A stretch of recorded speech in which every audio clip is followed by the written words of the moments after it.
the basis of this verse that we believe that he was a Gentile. All right, what do we know about Luke? Honestly, we don't know a whole lot. We know he was a physician, and we are pretty certain that he was a Greek. And beyond that, there's not a lot said specifically about him. When I was doing my preparation for this, I went through the book of Acts. Of course, I've done this before, but I had never highlighted every time in the book of Acts that he goes from they to we, them to us. But I did that. I took a little highlighter, and every time I found that, I went through interesting little exercise. What I found was this. His first appearance is chapter 16, verse 10, where he begins with the inclusive pronouns, that he is a part of the group. What's the point?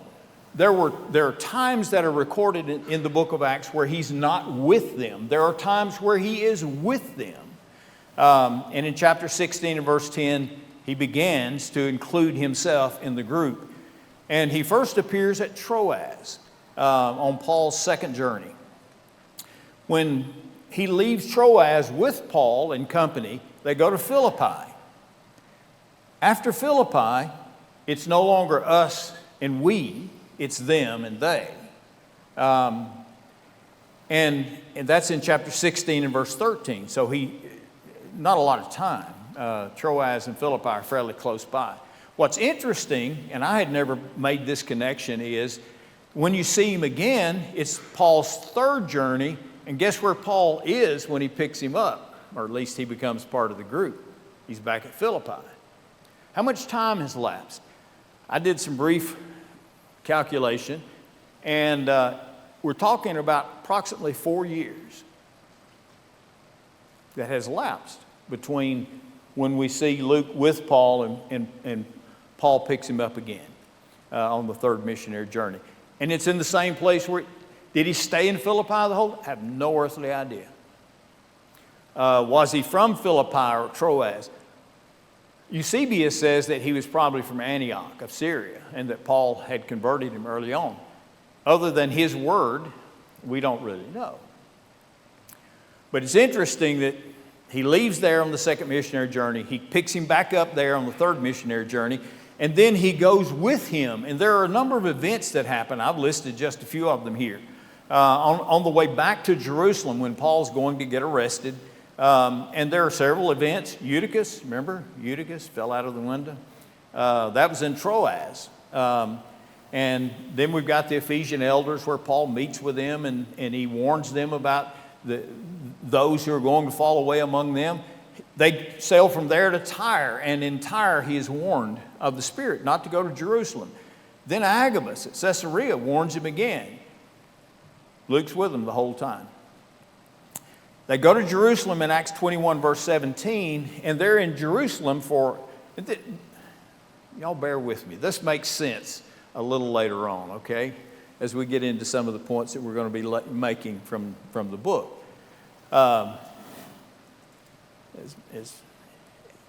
As we say sometimes, this may be as dry as cereal right now without milk, but it'll get there. Let's just hang with me a few minutes. On that, and again, there's no way to know exactly, but I've done the best I could to try to lay this out, all right?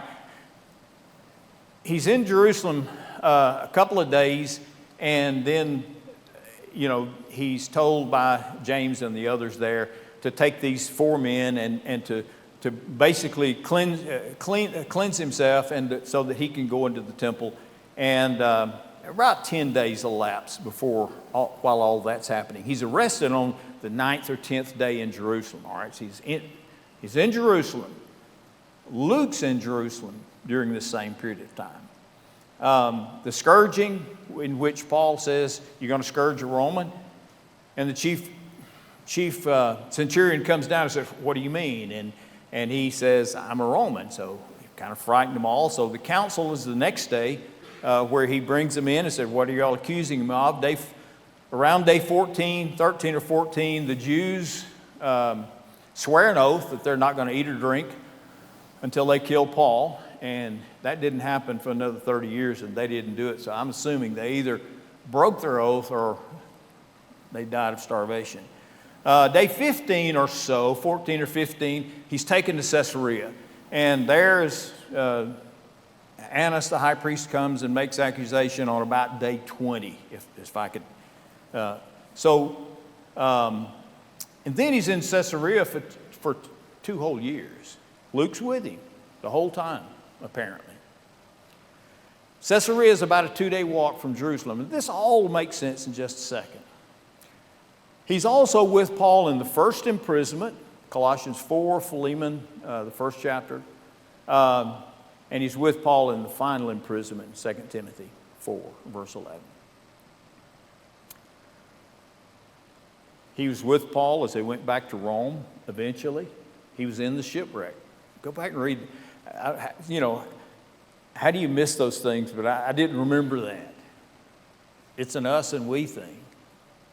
He's there. He's in the middle of the shipwreck, and he's in all of those events he was eyewitness to.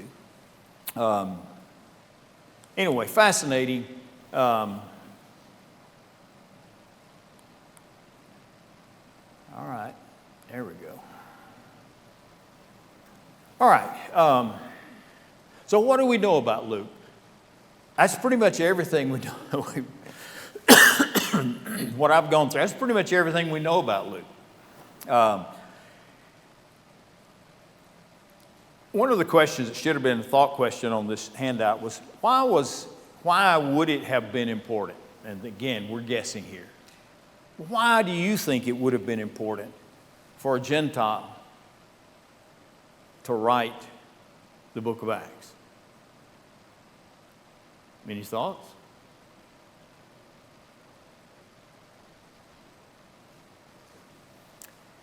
The vast majority of conversions, probably after the first century, and probably not even after the first 15 years, the vast majority of people who were converted from that point forward were Gentiles and have been Gentiles.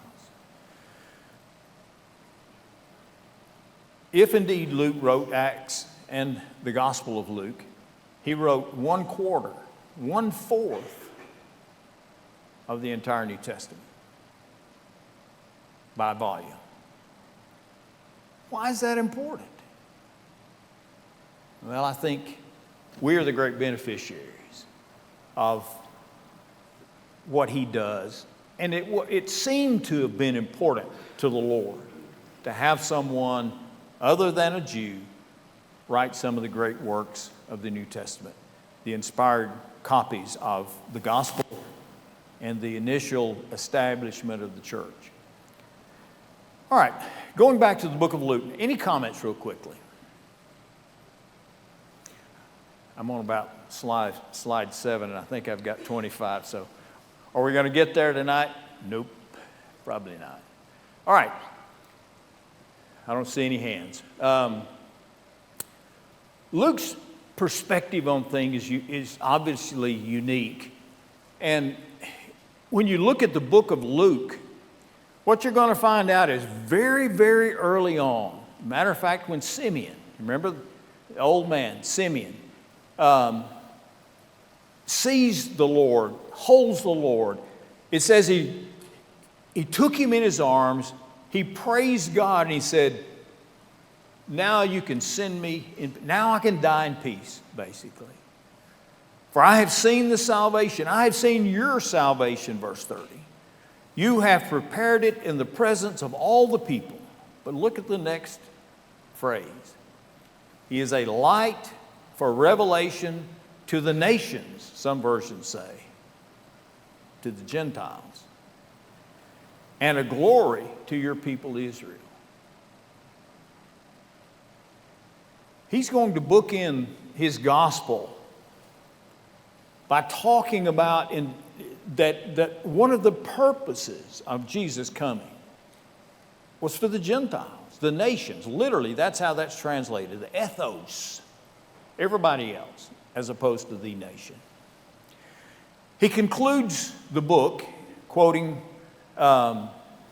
Jesus. He says that he said to them, "This is what is written, the Messiah shall suffer and rise from the dead the third day, and repentance for forgiveness of sins will be proclaimed in his name to all the nations," plural, beginning at Jerusalem. So again, what's the importance of a Gentile writing this narrative? Why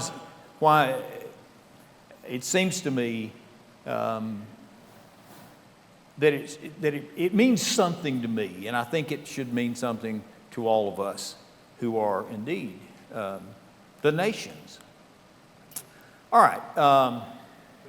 Yes, sir. I think you said the message that they had. I think you're right. And I think that's true today. I think we, if we think about it, should have an appreciation for the Lord, including someone of our ethnos, if you will, our ethnic. All right.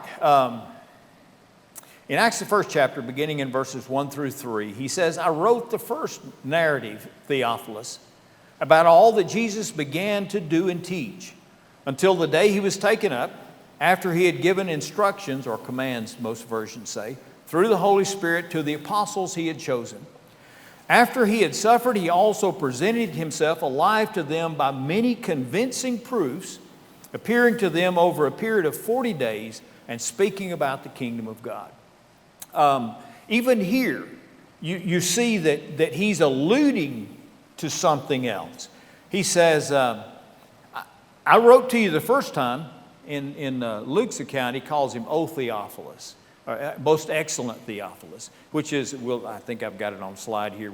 We'll fly through here in a minute, which was a title of someone in power generally.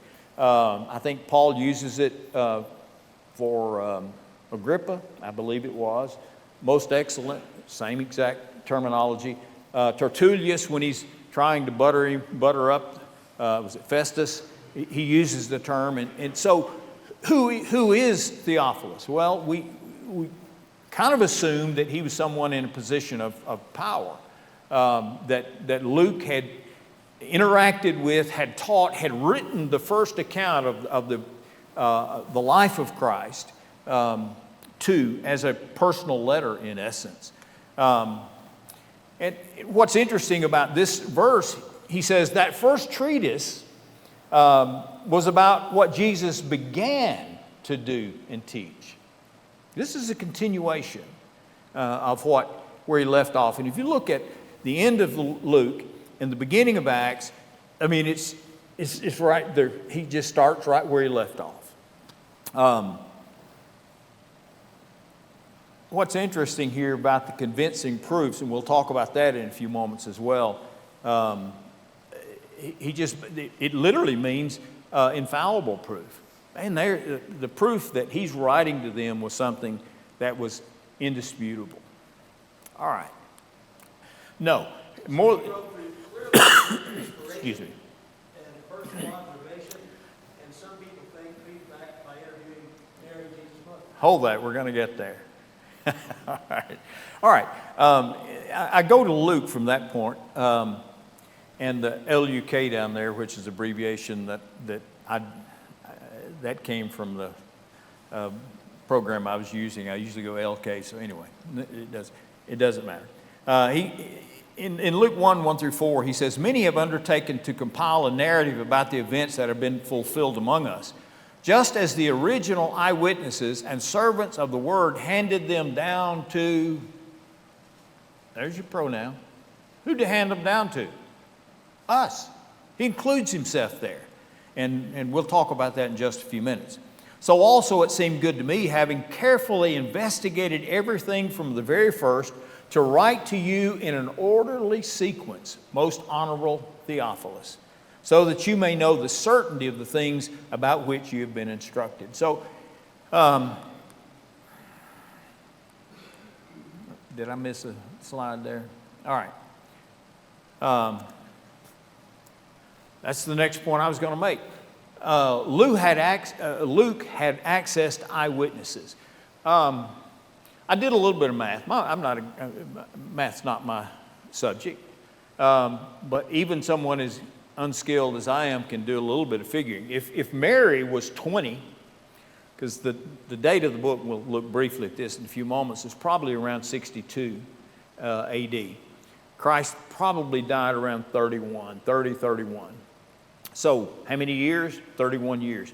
If Mary, his mother, was 20 when he was born, and she almost had to be, based on the descriptions there, in that age range, how old is she when Luke is in Jerusalem?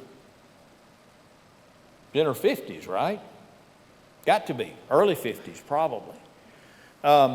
Even Elizabeth. Think about Elizabeth. We think about Zacharias and Elizabeth, and we think about them being old.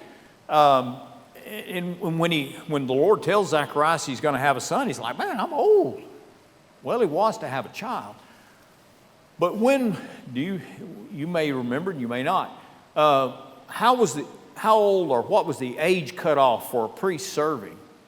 It began at 25. You remember what the cutoff was? 50. Part of God's law. So he had to be under 50 or under, when he was serving, when the Lord appeared to him. So, and that, again, that would have been 30, probably, somewhere around in there. So let's add another 30 years to his and Elizabeth's life. How old are they? They're in their early 80s. Well, was that old for them? Yeah, it was.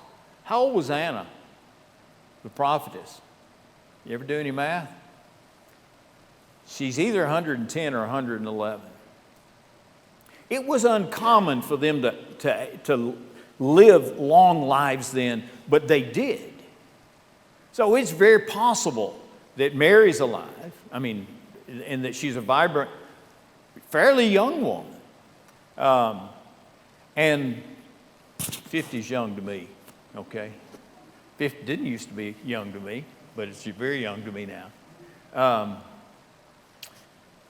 It's very, very possible that he spoke with, and that when you go back to the gospel, one of the things that's fascinating about the Gospel of Luke is that it's written from the viewpoint of Mary and not the viewpoint of her husband. Matthew is written from the viewpoint of Joseph. But if you go back, you look at Luke, the story, he's mentioned there, but the story is written more from the viewpoint of Mary. He talks about, and she held these things in her heart. He tells stories, events, not stories, but events that happened that no other of the Gospels talked about. And he talks about what they were thinking, what Mary was thinking specifically. He talks about the conversation between Mary and Elizabeth. It is striking when you read through that and understand that that's a focus. It's striking to me that when he talks about, I saw these people. And to go back to what I was saying a few moments ago, he was in Jerusalem about 2 weeks before they're kicked out, before they go to Caesarea. Caesarea is a 2-day walk. I know for us, not many of us can walk 75 miles. They did it all the time. They had just done it. They had walked from Caesarea to Jerusalem. It was not a huge deal for people who lived in those times. For 2 years, while Paul's in prison, Luke's going to have access to eyewitnesses. 2 years. In addition to the 2 weeks that he's already spent there. So for me, when I read that, can I say absolutely no? I can't, because he doesn't say. But I'll tell you, as you read through the book of Luke, you get the sense that he's talked to a lot of these people, and that he's written down the accounts. That's just a reiteration of what we looked at just a moment ago. But read it again, just as the original. This is the CSB. I don't recommend the CSB, the Christian Standard Bible, because it's off in some places, and it's not maybe a word-for-word translation, but there are some times where it gets it pretty well, and I think it does here. It says, just as the original eyewitnesses and servants of the word handed them down to us. And again, he includes himself in that group. Apostle John in 1 John 1 and verse 1 says that, talking about Christ, he was from the beginning what we have heard, what we have seen, what we have observed, and have what? Touched with our hands. Luke would have had access to many eyewitnesses. One of the questions I asked was, how many people does Paul say that saw Jesus after the resurrection? I'm sorry? 500 plus. Yeah, more than 500 at one time. We know he appeared to the apostles and some others, the men on the way to Emmaus. We don't know if they were part of that 500. They could have been, they may not have been. But there were in excess of 500 people. And what does he say about most of those? They're still alive. When Paul wrote 1 Corinthians, which would have been shortly within a few years of the writing of, at least the writing of this as we understand it. So again, there were lots and lots of, I was thinking about this as I was studying, and I'm thinking, can you imagine their vivid imagery of the events that happened around the crucifixion of Christ? I'll tell you where I was when our last president was shot. I was at Woodrow Wilson Elementary School in the 3rd grade, and I can still see, I have a visual image of the front of that room and the teacher telling us, bringing in a television set, and we watched some of that. 3rd grade. Vivid images. Can you imagine how vivid their images were of the events that they're describing?